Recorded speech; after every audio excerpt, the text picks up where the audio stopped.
नीचा दिखाने की कोशिश में रहते। अरे अभी तक खाना नहीं आया, क्या मुझे एक और शादी करने की जरूरत है? नहीं जी नहीं, ऐसा मत करना, वरना मैं कहाँ जाऊंगी। खाना लेकर मैं अभी आई जी। गांव की पंचायत में भी फैसले हमेशा औरतों के खिलाफ ही रहते। मैं जो फैसला सुनाता हूँ वो भगवान की आज्ञा होती है। इस लड़के ने अपने मन से शादी करके अच्छा नहीं किया। लड़के को घर भेज दो और इसकी शादी इसकी जाति की किसी लड़के से करवा दो, लेकिन ये लड़की, इसे तो गांव के बाहर निकाल दो। नहीं नहीं जमींदार साहब, ये क्या बोल रहे हैं? ऐसा नहीं हो सकता। मेरी बेटी मासूम है, इसे अच्छे बुरे की समझ नहीं है। अरे कहाँ जाएगी ये बेचारी? कहाँ जाएगी? इतनी चिंता है तो पूरे परिवार का गांव निकाला कर देते हैं। बेचारे पूरे बसे बसाए परिवार को गांव छोड़ना पड़ता है। चाहे जो हो, अगर बेटियों को कंट्रोल नहीं कर सकते तो गांव में रहने का कोई मतलब नहीं है। यहाँ औरतों को दब कर रहना होगा। कोई भी अपने हिसाब से कुछ नहीं कर सकता, सब ईश्वर की मर्जी से ही होगा। तभी गांव का एक आदमी दौड़ा दौड़ा आता है। सरपंच साहब, जमींदार साहब, वो कालिया है ना, उसकी बेटी पढ़ने के लिए शहर जा रही है। अच्छा, ये कब हो गया? और कालिया की हिम्मत कैसे हो गई ऐसा करने की? लेकर आओ उसे और उसकी बेटी को। बस फिर क्या था, हाजिर हो जाते हैं कालिया और उसकी बेटी सरपंच के सामने।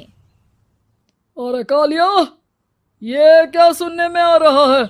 बेटी को इंजीनियर बना रहा है तू? और ये बता, गांव में तो स्कूल नहीं है, फिर कहां से इतनी क्लास पास कर गई तेरी बेटी? राधा, जो कि कालिया की बेटी है, उसे लगता है कि सरपंच उसकी तारीफ कर रहे हैं। सरपंच जी, मैंने ऑनलाइन पढ़ाई की है, डिस्टेंस लर्निंग से। सभी में मैंने अच्छे नंबर पाए हैं, जिसे देखते हुए शहर की इंजीनियरिंग कॉलेज में मुझे स्कॉलरशिप मिली है। वाह जी वाह, क्या होती है ये? पहले तो ये बताओ, फिर आगे की बात करते हैं। पूरा गांव राधा की बात सुन रहा था और राधा बोलती जा रही थी।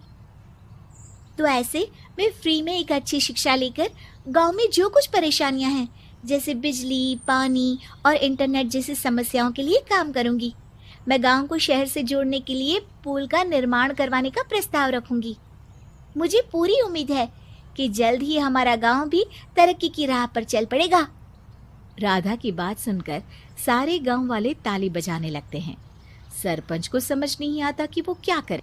चुप रह नादान लड़की, गांव के खिलाफ जाने के लिए तुझे गांव से बेदखल कर दिया जाएगा, वो भी पूरे परिवार के साथ। और हाँ, अगर ठीक से गांव में रहना चाहती है तो ये पढ़ाई लिखाई छोड़ दे। हम तेरे लिए गांव का कोई होनहार लड़का देखेंगे। तभी गांव का एक आदमी बोल पड़ता है। अरे नहीं नहीं सरपंच जी, राधा बिटिया जो बता रही है, अगर वैसा हो जाए तो हम लोगों को पैसा कमाने के लिए बाहर नहीं जाना पड़ेगा। हाँ जी, और ना ही कोसों दूर पानी के लिए भटकना पड़ेगा। हमारे बच्चे भी अच्छी पढ़ाई कर सकेंगे और आगे बढ़ेंगे, ना कि हमारी तरह खेती करते बैठेंगे। क्यों गांव वालों, राधा बिटिया का साथ देना चाहिए ना। सरपंच देखता है कि गांव राधा के साथ है तो वो चुप हो जाता है। वो घर आकर अपने सलाहकार से बात करता है, जो बहुत ही चालाक किस्म का इंसान होता है। अरे सरपंच साहब, आपको बहुत ही होशियारी से काम लेना पड़ेगा। एक बार गांव तरक्की कर गया, यहाँ के बालक पढ़ लिए तो कोई ना पूछेगा आपको। और फिर ये जो बेटा और बेटी है ना आपके, इनको भी आम लोगों की तरह ही जीवन जीना होगा। हाँ, लेकिन करे तो क्या करे?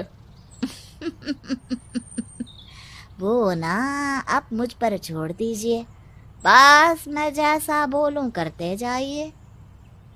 अगले रोज सुबह जब गांव वाले सोकर उठते हैं तो राधा के घर के बाहर और साथ ही वो लोग जिन्होंने राधा का सपोर्ट किया था, उनके घर के आगे लाल रंग से कल आऊंगी लिखा होता है। कल आऊंगी। यह क्या होता है? अरे यह तो खून से लिखा है, लगता है कोई भूत प्रेत या चुड़ैल का साया है। चलो सरपंच जी के पास चलते हैं।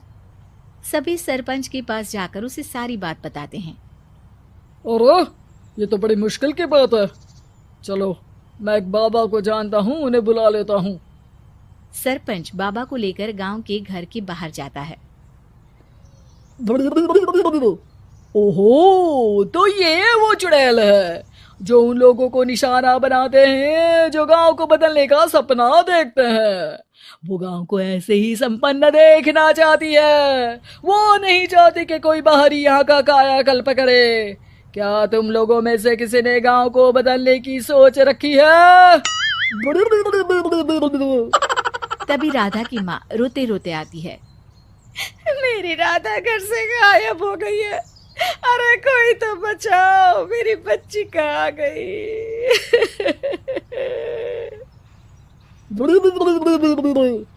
ले गई वो चुड़ैल, तेरी बच्ची को ले गई।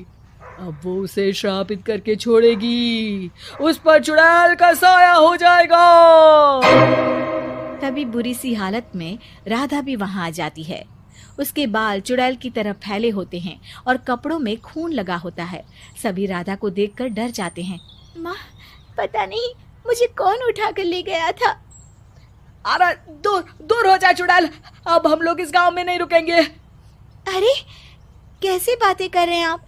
कल तो आप मेरे भरोसे गांव का हुलिया बदलने, अपने बच्चों को पढ़ाने और तरक्की उन्नति की बात कर रहे थे, तो आज क्या हो गया आपको? ये फिर तुम लोगों को बहकाएगी। ये चुड़ैल गांव में आ चुकी है, ऐसे ही ये तुम्हारे घर के बच्चों को भी ले जाएगी। गांव वाले राधा को गांव से बाहर निकाल देते हैं। उसके माँ बाप रोते रहते हैं, लेकिन गांव वाले नहीं मानते। मैं भी अपनी बहन के साथ गांव के बाहर रहूंगा, लेकिन वो पढ़ाई नहीं छोड़ेगी।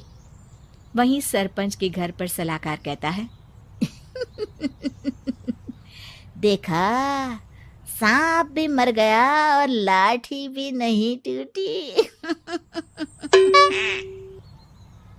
लेकिन अगले ही दिन सरपंच के घर के बाहर भी वही शब्द लिखे होते हैं। और फिर सरपंच की बीवी कहती है, हमारी बेटी को किसी ने अगवा कर लिया है। तभी राधा का भाई वहां आ जाता है। अरे गांव वालों, मैंने सरपंच जी की बेटी को देखा था। वो चुड़ैल उसे उठाकर ले जा रही थी। अरे क्या मजाक कर रहे हो? नहीं नहीं सरपंच जी, आप नहीं जानते। वो चुड़ैल अब आपकी बेटी में आ जाएगी, जैसे राधा के अंदर आ गई थी। तभी सरपंच की बेटी वैसी ही हालत में वहां आती है जैसे राधा आई थी। पापा, पता नहीं कैसे मैं गायब हो गई थी। चुड़ैल, इसके अंदर भी चुड़ैल का साया है, मारो इसे। अरे नहीं नहीं, इसे भी राधा के पास गांव के बाहर ही भेज दो। अरे चुप रहो, मेरी बेटी कहीं नहीं जाएगी और चुड़ैल बुड़ैल कुछ नहीं होता है। अरे कैसे बात कर रहे हो सरपंच जी? आप तो बोल रहे थे कि आपका फैसला भगवान का ज्ञान होता है, तो अपने पर बात आई तो अब आप ऐसे बोल रहे हैं। अरे ना ना ना, आपको अपनी बेटी को त्यागना ही होगा। अरे बुलाओ बाबा को। राधा का भाई बाबा को ले आता है, जिसे अब गांव वालों के डर के कारण सच बोलना पड़ता है। मैं कोई बाबा नहीं हूँ, मैं तो मोची था। ये सलाहकार महोदय ने मुझे कहा था एक्टिंग करने को। अब वो मुझे पैसे देने वाले हैं। अब मुझे माफ कर दो। गलती हो गई, मुझे माफ कर दो। तभी वहां राधा आ जाती है। देखा सरपंच जी, जब गांव के बच्चे साक्षर होंगे तो आप जैसे लोगों की चालाकी नहीं चलेगी।